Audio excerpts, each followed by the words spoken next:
વિસાવદર અને કડીની ચૂંટણી જાહેર થઈ ગઈ છે, પરંતુ જો વાત કરવામાં આવે વિસાવદરની બેઠકને લઈને તો વિસાવદરની બેઠક એ ક્યાંક વર્ચસ્વની લડાઈ છે ને જ્યારથી ચૂંટણીની તારીખો જાહેર થઈ છે ત્યારથી જ ક્યાંક ગુજરાતના રાજકારણમાં પણ હવે નવા જૂની થઈ શકે છે તેવા પણ એંધાણ લાગી રહ્યા છે. આજે આ જ બે બેઠકો ઉપર વાતચીત કરવી છે અને વાતચીત કરવા માટે મારી સાથે જોડાઈ ગયા છે વરિષ્ઠ પત્રકાર જગદીશ સર મહેતા. જગદીશ સર, તમારી પાસેથી સમજવું છે કે અત્યારે હાલ આ બંને બેઠકો કેમ વર્ચસ્વની લડાઈ બની છે? બેન, એવું છે, કડી મહેસાણાની કડી બેઠક જે પેટા ચૂંટણી થઈ છે, થવાની છે રાધર, એમાં એટલું બધો ડખો નથી જેટલો વિસાવદરમાં છે. કારણ કે કડી એ રિઝર્વ છે એસટી એસસી માટે થઈને, અને ત્યાં જે કોઈ લોકોને ઉભા રાખશે ત્યાં ભારતીય જનતા પાર્ટી પોતાના દમખમ ઉપર કદાચિત એ દાવો કરી પણ શકે ને મોટા ભાગે એ ફતેહ થાય પણ ખરું, તો ના નહીં, જેવો કોંગ્રેસનો પણ દાવો છે કે અમે પણ કઈ કમ નથી. તો ટૂંકમાં કડીની ચર્ચા ઓછી છે, ખાલી એમાં જોડવું પડે કે વિસાવદરની સાથે કડીની પણ પેટા ચૂંટણી છે, બસ એટલું જ. પણ ત્યાં કરતા સૌથી વધુ ચર્ચાસ્પદ અગર કોઈ રહ્યું હોય તો એ વિસાવદરનું છે. વિસાવદરનું હોવાનું કારણ બેન એવું છે, એક તો આ ભારતીય જનતા પાર્ટીનો ગઢ છે આ બેઠક, જ્યાં કેશુભાઈ થી માંડીને કનુભાઈ ભાલાળા થી માંડીને ભાઈ બધા જ કુંવરજીભાઈ ભેસાણિયા એ બધા જ લોકો ત્યાંથી જીતેલા ભૂતકાળમાં. તો એક તો એ ભાજપનો ગઢ છે. 1995 થી 2007 સુધી લગાતાર ત્યાં ભારતીય જનતા પાર્ટી જીતતી આવી. ખાલી મૂળ કોંગ્રેસે હર્ષદ રાબડિયા જે છે એ લોકોએ પછી જે પક્ષ પલટો કર્યો હતો અને જીતાતા ભૂપત ભાયાણી, આમ આદમી પાર્ટી, હર્ષદ રાબડિયા, એ બધાને બાદ કરો તો મૂળ આ આખી બેઠક ભાજપની ગણાય, અને ખાસ કરીને ભાજપ કરતા પણ વધુ ખેડૂતની ગણાય. જે ઉમેદવાર પોતે ખેડૂતનો દાવો નહીં, પોતે ખેડૂતનો હિત રક્ષક છે એવી સાબિતી આપવી ન પડે એ ટાઈપનો ઉમેદવાર હોય ઈ ન્યા વિસાવદરમાં જીતે. વિસાવદરમાં ભેસાણ, જુનાગઢ ઈ સહિતના, વંથલી સહિતના 170 ગામડા આવે. આપની જાણ ખાતર 170 ગામડા જે છે એમાં બધા પાછા ખેતીને લગતા જ છે. ત્યાં બીજો કોઈ પ્રશ્ન, જે કઈ પ્રશ્નો છે ખેતીના છે. બાકી બધા જેટલા તથાકથિત વિકાસની વાતો છે એ બધી સમજ્યા, મૂળ વાત ત્યાં ખેતીનો છે. હવે કેશુભાઈ પટેલ થી માંડીને તમે જુઓ ત્યાં જેટલા પણ લોકો જીતા હતા ભૂતકાળમાં, એ બધાનું ગોત્ર તમે કહો તો ખેડૂતનું ગણાય, એટલે એ લોકો જીતા હતા. બાકી પક્ષ ગમે એવું હોય, વિસાવદર એવો ઇન્ટેલિજન્ટ મત વિસ્તાર છે, એના મતદારો એક મુદ્દાનો કાર્યક્રમ, આપણો કોણ, વાતની એક વાત. તમે જો તો મોટા ભાગના ધારાસભ્યો અથવા તો લોક પ્રતિનિધિઓ એવું હંમેશા એક પોપટિયું વાક્ય બોલતા હોય છે, અમે પક્ષને વફાદાર. એટલે આ ભલા માણા તમારે પ્રજાને વફાદાર રહેવાનું છે, પક્ષને નહીં. પક્ષ તો સમજ્યા, જેણે તમને મત આપ્યા, જેણે તમને ધારાસભ્ય બનાવ્યા કે બીજો કોઈ પણ પ્રકારે તમને હોદ્દો અપાવડાવ્યો, તો એને તમારે જે છે ફોલો કરવું જોઈએ, એને ટેકો આપવો જોઈએ, એને વફાદાર રહેવું જોઈએ. એને બદલે જીતા પછી શું કે અમે પક્ષને વફાદાર. વિસાવદરની જનતા આમાં માનતી નથી. એમ કે છે અમને વફાદાર હોવો જોઈએ, પક્ષ ગમે એવું હોય. ભૂતકાળમાં અહીંયા અપક્ષે જીતા, કિમલોપ વાળા જીતા, ભાજપ વાળા જીતા, કોંગ્રેસ વાળા જીતા, આમ આદમી જીતી, જનતા દળ વાળા જીતા, બધા જીતા. આને પક્ષ અરે કઈ લેવા દેવા જ નથી.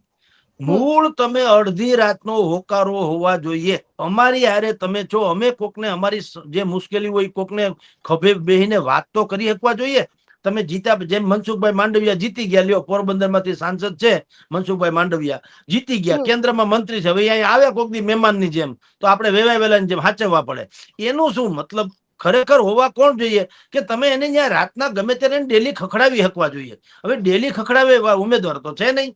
એટલે અત્યારે વિસાવદરની ચૂંટણી જે છે એ અત્યારે અત્યંત રસપ્રદ અનેક કારણોસર બની છે. કારણ નંબર 1, ગોપાલ ઇટાલિયાનું આમ આદમી પાર્ટીમાંથી એનું નામ જાહેર થયું, ચૂંટણીમાં ઉભા રહ્યા, તે સૌથી મોટામાં મોટું ફેક્ટર કારણ કે હવે એની હરોળનો નેતા કે પ્રતિસ્પર્ધી ગોતવો એ ફીણ આવી જાય એવી વાત છે.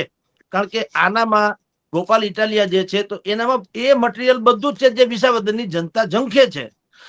એ યુવાન છે, એડવોકેટ છે, ઝુંઝારુ નેતા છે, સારો મોટિવેશનલ સ્પીકર છે, ભણેલા ગણેલા છે, ખેડૂત છે ને પાટીદાર છે. તો ઘટે તો કઈ નહીં. જે ખરેખર તો જેના માટે લોક પ્રતિનિધિત્વ જેવો હોવો જોઈએ, એકે હજાર, જેમ કે જિગ્નેશ મેવાણી અત્યારે છે કોંગ્રેસમાં એક જ ધારાસભ્ય છે, આમ ધારાસભ્યો ઘણા છે, પણ આ એક હાવત જેવું છે કે બોલે ત્રાડ નાખે તો બધાને ખબર પડે. હવે તમે કલ્પના કરો, ન કરે નારાયણને, હંસિની બેન, કદાચ ભાઈ જીતી જાય ગોપાલ ઇટાલિયા, તો ગુજરાત સરકારને તો ફીણ લાવી દે વિધાનસભામાં. ઓલો એકલો જે અત્યારે આખું વિધાન ભવન ગજવે છે, તો આ બે ભેગા થાય તો 22 થાય, 4 ન થાય. એટલે વિસાવદરની જનતા એનો અત્યાર સુધીનો ટ્રેક રેકોર્ડ જે છે, એટલે કે ગોપાલ ઇટાલિયાનું ચૂંટણીમાં ઉભા રહ્યા પછીની વાત કરું છું, છેલ્લા 1.5-2 મહિનાનો, તો વન સાઇડેડ ચાલે છે. જેને તમે ફોન ફટાકા કરો, આપણે શું કરીએ પત્રકાર તરીકે, આપણે બધાને ફોન કરતા હોઈએ, ઓબ્વિયસલી પ્રતિસ્પર્ધીને પણ ફોન કરીએ, અને એના જે હિત આમ આદમી વાળા હોય એને કરીએ, ખેડૂતોને કરીએ, નાની જનતાને કરીએ, વેપારીઓને ફોન કરીએ, બધાને. મોટા ભાગના લોકોએ કીધું ગોપાલ ઇટાલિયા જિંદાબાદ. શું કામ? બધી જ પ્રકારનું મેં તમને કીધું તેમ એ મટીરિયલ એમાં એને જોવા મળે છે. પણ એના કરતા વધુ, કારણ કે ગોપાલ ઇટાલિયા જીતી જાય તો ભારતીય જનતા પાર્ટીને આમ કઈ ફેર પડે એમ નથી. સરકારમાં તો દુનિયાભરની એની પાસે બહુમતી છે, પણ આ જે છે ઈ ચણામાં લોખંડનો ચણો છે, ઈ ચાવવો અઘરો. ગોપાલ ઇટાલિયા ઈ કોમન ધારાસભ્ય ન થાય. અને બીજું, આખા દેશમાં ધજાગરો થાય કે જેની 3-4 દશકાથી સરકાર છે ભારતીય જનતા પાર્ટીની ગુજરાતમાં, એ સરકાર આખું મેકેનિઝમ, આખું સર્કસ કામે લાગ્યું, તો એક પેટા ચૂંટણી જીતાડી ન શક્યા ગોપાલ ઇટાલિયા વાળી અથવા તો વિસાવદર વાળી, તો ઈ બહુ મોટો દાગ લાગે એમ છે. અને એનો અર્થ એમ નીકળે એમ છે કે લોકોને જો ગોપાલ ઇટાલિયા જેવો વિકલ્પ મળે તો ભાજપને પાઠ ભણાવવા જનતા તૈયાર છે, આવો મેસેજ જાય એમ છે. ઈ મેસેજ ન જાય એટલે ભારતીય જનતા પાર્ટી સામ દામ દંડ ભેદ બધું અપનાવીને વિસાવદર કોઈ પણ ભોગે કબજે કરવાની કોશિશ કરશે. જી બેન. સર, બીજી એક વસ્તુ તમારી પાસેથી ખાસ એ સમજવી છે કે આમ આદમી પાર્ટીએ પોતાનો ઉમેદવાર જાહેર કરી દીધો છે. ભારતીય જનતા પાર્ટી અને કોંગ્રેસમાંથી કયું એવું નામ આગળ આવી શકે છે? ખાસ કરીને કોંગ્રેસમાં પણ ઘણા બધા એવા ખેડૂત નેતાઓ છે. ભારતીય જનતા પાર્ટી ભૂપત ભાયાણીને ઉતારી શકે છે, નથી ઉતારી શકતી. ભારતીય જનતા પાર્ટી માટે કેટલો સ્કોપ છે, એ દરેક વાત પણ તમારી પાસેથી સમજવી છે. બેન, અત્યારે દોડવું હોય ને ઢાળ મળે એવું ભારતીય જનતા પાર્ટી પાસે વાતાવરણ છે. કારણ કે સરકારે છે, એનું સંગઠન છે, ગ્રાસરૂટ લેવલ ઉપરનું એનું જે ગ્રુપ, જેને આપણે કહીએ છીએ માઇક્રો પ્લાનિંગ, એ બધું જ છે. પણ જે એન્ટી ઇન્કમ્બન્સી, એટલે કે સરકાર વિરોધી મત કે વલણ, ઈ જે જનતાના મગજમાં ઘુસાડવામાં ગોપાલ ઇટાલિયા જેવી વ્યક્તિ જે સફળ થઈ છે, એટલે પ્રોબ્લેમ છે. આમ છતાં ભારતીય જનતા પાર્ટી પાસે તમે જેમ કહો છો કે ભાજપ અને કોંગ્રેસમાંથી કોણ હોઈ શકે, તો નામ તો અલગ અલગ છે. તમે જે નામ આપ્યું કે ભૂપત ભાયાણી હોઈ શકે, હર્ષદભાઈ રીબડિયા હોઈ શકે, આ બંને એ કીધું ખરું, પણ દબી બુદ્ધિ જબાનમાં કીધું. શું કીધું?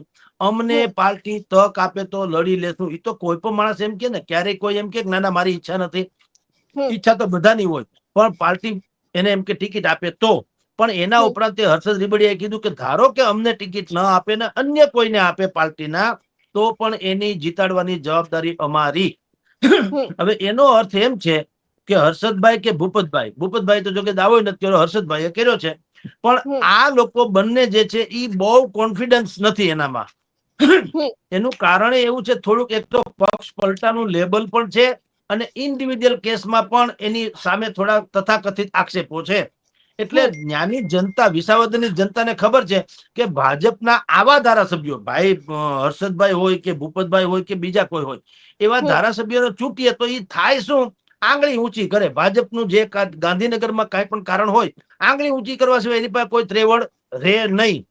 ગોપાલ ઇટાલિયા જુદી ઘટના, ભલે વિપક્ષમાં હોય, આમ આદમીમાં હોય એટલે વિપક્ષમાં, એની સહીથી ભલે બીજું કઈ ન થાય, પણ કોઈની મજાલ નથી કે વિસાવદરની જનતાને દેખીતો એનો અન્યાય કરી શકે.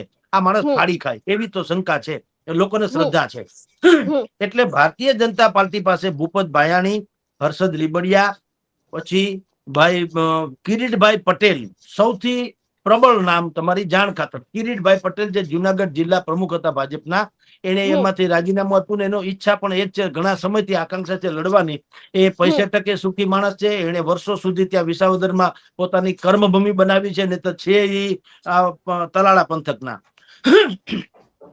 પણ એને બધી કાહટી તો કરી રાખી છે, એની તમન્ના પણ છે જીતવાની, અરે લડવાની. હવે ભાજપ કોને ટિકિટ આપે એના ઉપર આધાર છે, કારણ કે હવે આ ભાઈ પાટીદાર છે એમાં ના નહીં, પરંતુ કોંગ્રેસ જે છે એ બુદ્ધિપૂર્વક ઓબીસી તરફ અથવા તો જેને દલિત કે માઇનોરિટીઝ કહી શકાય એ ટાઈપનું એવા લોકોની પસંદગી કરવાનું વિચારી રહી છે.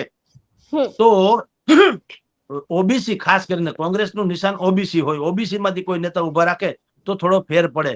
પરંતુ અત્યારે ભારતીય જનતા પાર્ટી પાસે ભૂપત ભાયાણી, હર્ષદ રીબડિયા એના કરતા પણ કિરીટભાઈ પટેલ એનું જરાક પ્રબળ દાવેદારી છે. બાકીના બે નામો ભૂતકાળમાં આપણે ચર્ચા હતા, પણ એનું હજી ક્યાંય બહાર આવ્યું નથી. ભરતભાઈ ગાજીપરા લાયકમાં લાયક ઉમેદવારમાં તમે કહો તો ભરતભાઈ ગાજીપરા, જે ગ્રામ્ય પંચાયતોની જે ચૂંટણી, ગ્રામ્ય પંચાયતનું જે આખું માળખું છે એના પીએચડી કહી શકાય, એન્સાઇક્લોપ ઇન્ડિયા. એટલે એના વિશે કાંઈ પણ જાણવું તો લોકોએ પંચાયત રાજ વિશે જાણવું તો ભરત ગાજીપરાને જુનાગઢમાં ફોન કરવો પડે, અને એ જુનાગઢના જ વતની છે.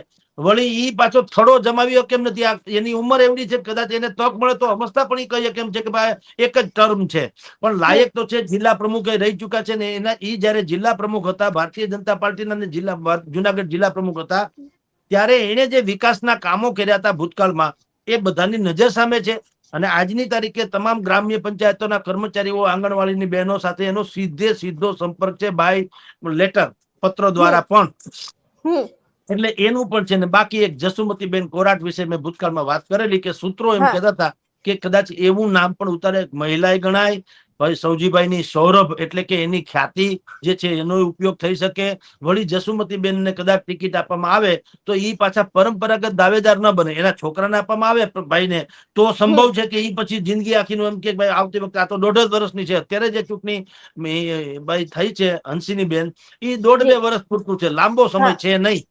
એટલે એમાં કદાચ ઈ જે ભાઈ છે જસુમતીબેન કોરાટના દીકરા, એ કદાચ એમાં ન ઉતરે, પણ જસુમતીબેનને ઉતારે તો, અથવા તો એવી કોઈ મહિલાને, તો એ મહિલામાં ગણાય. અને વળી પાછા એને બેકગ્રાઉન્ડ છે, સૌજીભાઈ કોરાટ એના પતિદેવ હતા, એનું પણ બહુ મોટી સૌરભ હતી કે એને સારું કામ કરેલું. એ કમનસીબે આપણે એને વહેલા ગુમાવી દીધા, એ જુદી ઘટના છે.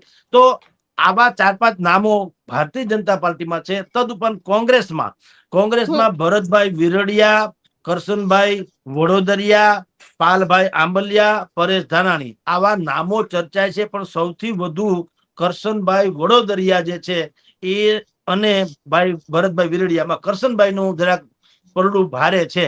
મોટા ભાગે કરશનભાઈને ટિકિટ મળે એવી જ્ઞાની કોંગ્રેસ જે છે એ પણ ઈચ્છે છે, અને અત્યારે એ હોટ ફેવરિટ છે. આવી રીતે આમ આદમી પાર્ટી, ભાજપ અને કોંગ્રેસ, આ ત્રણેયમાં આમ આદમી પાર્ટી અત્યારે અનેક ગણી આગળ છે, કારણ કે ઉમેદવારી જાહેર કરી દીધા છે ને એને તો 90% જેટલા વિસ્તારો ફેંદી વળ્યા છે ભાઈ આપણા ગોપાલ ઇટાલિયા. અને જે મુખ્ય મુદ્દાઓ જે છે વિસાવદરની પ્રજાને નડતા અથવા તો ચર્ચાતા, એ તમામ મુદ્દે બધાને એવું ગળે ઉતારવા ગોપાલ ઇટાલિયા સફળ રહ્યા છે કે જો મને તક મળે તો આ બધા જ મુદ્દા જે છે એમાં સરકારની ત્રેવડ નથી કે વિસાવદરને અન્યાય કરી શકે. આમ વિસાવદરની અત્યારે જે જાહેર થઈ છે ચૂંટણી, એમાં આમ આદમી પાર્ટી રણનીતિક દ્રષ્ટિએ આગળ છે, પણ ભાજપ અને કોંગ્રેસ એ બંને એ પોતાના હજી પત્તા ખોલ્યા નથી. એટલે આપણે વન સાઇડેડ વાત કરવી જોઈએ નહીં. અત્યારે છે એ મેં કીધું આમ આદમી પાર્ટીનો ઘોડો વિનમાં છે, પણ ભારતીય જનતા પાર્ટી કોને ઉભા રાખે છે, કોંગ્રેસ કોને ઉભા રાખે છે, પછી આપણે એના ઉપર ચર્ચા કરીએ તો વાજિબ ગણાય. જી બેન. જે પ્રમાણે તમે કહ્યું એ પ્રમાણે કે હવે ક્યાંક આપણે થોડા સમય અગાઉ પણ જોયું હતું કે શક્તિસિંહ ગોહિલે ગઠબંધનને લઈને પણ ખુલાસો કર્યો હતો કે હવે ગઠબંધન થવાનું નથી.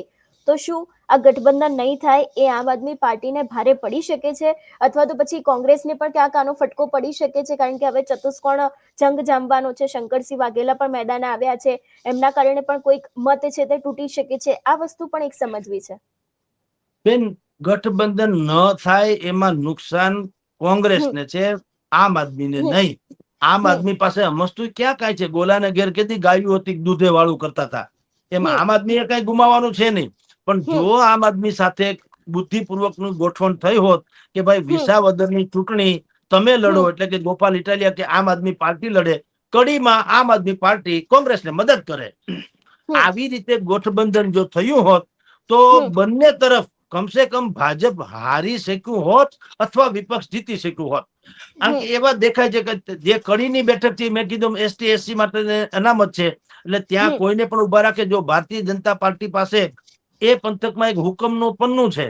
માની લો હમ હિતુ કનોડિયા, હા નરેશ કનોડિયાના દીકરા, હવે હમ ફિલ્મ સ્ટાર છે, લોકપ્રિય છે, બધાને ખબર છે આને કઈ કાંદો કાઢી લેવાનો નથી, એ કઈ લઈ લેવાનું હમ નથી, એને ભગવાનની દયા છે, પૈસા પૈસા બધું છે. એટલે બધાને એમ થાય કે આ વ્યક્તિને ધારો કે મત આપીએ તો એ કઈ પૈસા ખાઈ જાય કે કાળો ધોળું કરે. અત્યારે બચુભાઈ ખાબડ ઉપર મંત્રી ઉપર જે આક્ષેપો છે 72 કરોડ 75 કરોડ, આવું કઈ હિતુ કનોડિયામાં થાય નહીં. એ બધાને ગેરંટી રે કલાકાર જીવ છે, થાય જેટલું સારું કરે, બાકી કઈ કરે નહીં. એટલે ભારતીય જનતા પાર્ટી પાસે કડીમાં તો હમ એની પાસે સારામાં સારી વ્યવસ્થા છે. કોંગ્રેસ જે છે એને પણ કઈ કમ નથી, એ તરફ જ જઈ રહ્યા છે. ઓબીસી ને જે આપણે કહીએ ને SC ST માં, તો એની પાસે જે કઈ છે અશ્વિનભાઈ બેંકર સૌથી સારું નામ ઈ છે. અનેક વખત ટીવી ચેનલ્સમાં ઈ પ્રવક્તા તરીકે આવે છે અશ્વિનભાઈ બેંકર. તો લર્નેડ વ્યક્તિ છે અને એનું બેદાગ છબી છે. તો એ હમ કદાચ કોંગ્રેસ એને ઉતારે. બાકી 3-4 નામ છે. પ્રવીણભાઈ પરમાર નું નામ છે, રમેશભાઈ ચાવડા કોઈ છે, પ્રહલાદભાઈ પરમાર છે, આવા 3-4 નામ છે. પણ એમાં અશ્વિનભાઈ બેંકર થોડોક જાણીતો ચહેરો છે, કારણ કે હમ કોંગ્રેસની વિચારધારાની એને ટીવી ડિબેટો થકી આખા ગુજરાતમાં બહુ પક્ષ એને ખેંચ્યો છે અને જગ જાહેર વ્યક્તિત્વ છે. તો આવી બધી વાત કડીમાં ચાલે છે. પણ અહીંયા તમે કહો છો શંકરસિંહ વાઘેલા, તમારો પ્રશ્ન હતો, તો એનું કઈ બહુ ઉપજણ નથી સાહેબ. એને પોતાની હાજરી ભલે પુરાવી હોય, કારણ કે હમ સંગઠન હોય એ લોકો જીતે. તમને હમ સપનું આવે એટલે કઈ આપણે સુખી ન થઈ જાય. સપનામાં હા જે આપણને તથાકથિત સુખ આવે, એ સુખને પ્રાપ્ત કરવું હોય તો જાગવું પડે, સુતા સુતા ન થાય. એમ શંકરસિંહ બાપુ દર ચૂંટણી ટાણે નવો ઝંડો લઈને આવે તો ખેર મોટા માણસ છે એટલે લોકો એને ના ના પાડે, પણ એનાથી બહુ કઈ અસર થાય એમ લાગતું નથી. કોંગ્રેસ અને આમ આદમી પાર્ટી ગઠબંધન થયું હોત કે વિસાવદરમાં કોંગ્રેસ આમ આદમીને નહીં નડે અને હમ આમ આદમી પાર્ટી કોંગ્રેસને મદદ કરશે કડીમાં, તો કઈક ચિત્ર જુદું હોત. પરંતુ આમ આદમી પાર્ટીએ કોઈને પૂછા કરવા વગર એમ કે સૌથી પહેલા ગોપાલ ઇટાલિયાની જાહેરાત કરી દીધી. એટલે હમ કોંગ્રેસ એમ કે છે કે અમને કેમ પૂછ્યું નહીં. એટલે ભાઈ આ બધો ઘરનો ઝઘડો કહેવાય. પૂછ્યું કે ન હમ પૂછ્યું, પણ અંતે તમારો ગોલ તો સિદ્ધ હોવો જોઈએ ને કે ભાઈ ભાજપને હરાવવું. ઈ તમારો હમ ગોલ છે. તો તમારી કોંગ્રેસ પાસે એવો કોઈ ઉમેદવાર આમ નથી અત્યારે કે જે ગોપાલ ઇટાલીની સમકક્ષ કે એનાથી વિશેષ હોઈ શકે. તો હમ તમે અંદરો અંદર ઝઘડા કરશો એટલે ગોપાલ એટલે આમ આદમી પાર્ટી ને કોંગ્રેસ ઝઘડા કરશે, તો ભારતીય જનતા પાર્ટી બીજું કઈ કરવાનું થતું જ નથી. હમ એની પાસે તો હમ પૂરતું સંગઠન છે, માઇક્રો પ્લાનિંગ છે, બુથ લેવલના કાર્યકર્તા છે, પેજના પ્રમુખો છે, અને લેવા પાટીદારનો આ ગઢ છે. 50% લેવા પાટીદાર છે, સરકાર છે, મેકેનિઝમ બધું જ છે. તો હમ જે ખૂટે છે એ શું ખૂટે છે? વિપક્ષોમાં એકતા હોય ને તો ભાજપને નડે. હવે એકતા ન હોય તો હમણાં જ તમે જુઓ કોંગ્રેસ વાળા આમ આદમી પાર્ટી ગોપાલ ઇટાલિયાની ખામી કાઢશે, ગોપાલ ઇટાલિયા કદાચ કોંગ્રેસની ખામી કાઢે, તો મત હમ જે છે એ વેચાઈ જવાના અને ભારતીય જનતા પાર્ટીને ફાયદો થવાનો આવી સંભાવના છે બેન. જી કોંગ્રેસમાંથી હજુ એક નામ ચર્ચામાં આવ્યું હતું, પરેશ ધાનાણીનું. અનેક એવા લોકો એવું પણ કહેતા હતા કે ક્યાંક પરેશ ધાનાણી પણ મેદાને આવી શકે છે. એવા અનેક માહિતી આવી હતી. તો આ નામ કેટલું આગળ આવી શકે છે? બેન, પરેશ ધાનાણી છે વાંદરી પાના જેવું છે, ગમે ત્યાં હમ લાગે. હમ અહીંયા રાજકોટમાં લોકસભાની ચૂંટણી હતી, પરસોત્તમ રૂપાલા ચૂંટણી હમ લડ્યા ત્યારે હમ પરેશ ધાનાણી આવ્યા હતા. પરેશ ધાનાણી એ એક જ નામ છે, લોકો એને જ વહેતું મૂકી દે. ત્યારે હમ એ અહીંયા જવતલિયા ભાઈ તરીકે આવ્યા, જવતલિયા ભાઈ તરીકે આવ્યા હતા. શું હમ હમ થયું પછી? ન જવ રહ્યા, ન તલ રહ્યા, ન ભાઈ રહ્યા, ન કોઈ રહ્યું. અને હમ ચૂંટણી હારી ગયા પછીથી બાય હમ બાય ટાટા. એટલે ઈ પ્રાસંગિક ઝાપટું છે, ઝાપટું. પરેશભાઈ ધાનાણી જે છે એના પંથકમાં, અમરેલી પંથકમાં મોટું નામ ને કોંગ્રેસનું મોટું નામ એમાં ના નહીં, પણ એ હમ માવઠું કહેવાય. માવઠું લગભગ ફાયદાકારક ન હોય. એ અત્યારે જે હમ માવઠા વરસે છે, કેરી થી માંડીને બાજરી ને બધાના પાક બગાડે, એમ પરેશભાઈ ધાનાણી માવઠાની જેમ વરસે, એ કોઈને ફાયદામાં થાય નહીં. એનું નામ દર વખત વાંદરીપાનું દરેક જગ્યાએ લાગુ પડે. એમ પરેશભાઈને ગમે ત્યાં નામ જાહેર કરી દો તો ઈ લગ્ને કુંવારા જેવું, ચૂંટણીએ ઉમેદવાર જેવું. એટલે ઈ નામ ખેર. બીજું એક નામ હતું પાલ આંબલિયા. ખરેખર હા કિસાન કોંગ્રેસનો બહુ મોટા નેતા છે પાલ હમ આંબલિયા. અને હમ ખાસ કરીને વિસાવદર, જ્યાં હમ કેન્દ્રમાં જ એક વસ્તુ છે કિસાન, ખેડૂતો. હમ ખેડૂત સિવાયની હમ કોઈ વાત ત્યાં કોઈ સાંભળવા તૈયાર નથી.